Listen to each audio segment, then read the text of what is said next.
Good evening, everybody. This is Potter Stocks, and coming to you guys with a brief update breakdown on Tesla going into the rest of the week and next week.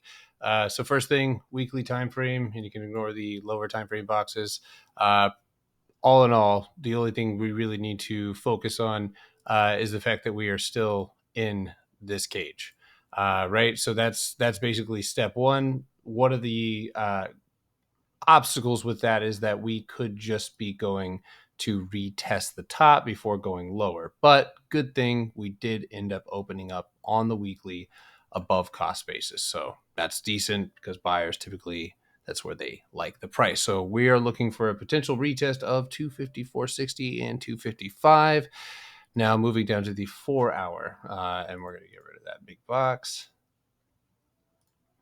All right. So moving down here, this is where I can, and 2 hour gets a little bit more specific.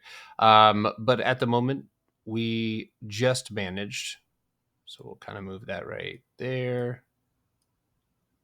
So that candle closed, that wick, that candle closed, right? We managed to not candle close there.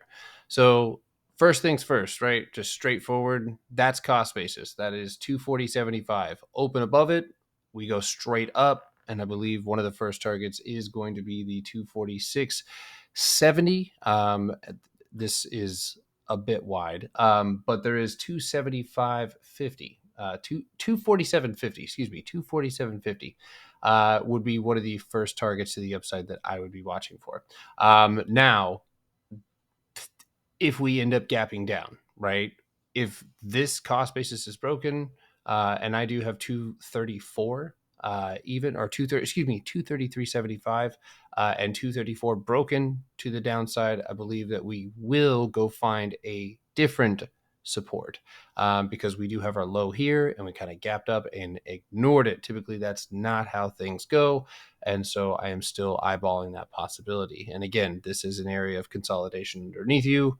We do not want to even close in it because that is showing that sellers control the price. They control price there, and they're going to try and drive it underneath cost basis. But if we end up gapping up to cost basis, watch for an immediate rejection and a drive down to 235.18.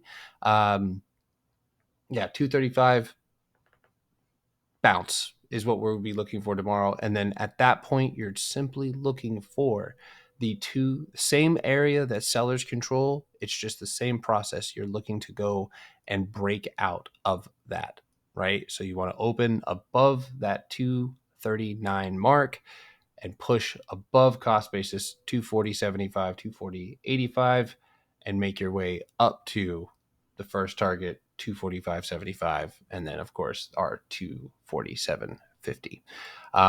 Now again, to the downside, if you guys are in our Discord, I will update you guys on that in the morning. But otherwise, moving down to the 2 hour, again, things get pretty specific. You see we closed just at the mark, so it is either a gap up to, again, pull back, and then a bounce off of that 235 mark. So that's what I'm eyeballing for tomorrow. If you guys have any questions, feel free to DM me. Potterbox Workshop is on September 8th. You can DM me on here or in the Discord for details on that. It does come with a free month in the Discord. So last thing, this is a trend that we have reclaimed. So I think that we might be on our way to find resistance, right? And my ultimate target here is possibly going to be a cost basis mark or even just the floor of 260. So anyway, you guys have a great night, and I'll catch you guys in the next video.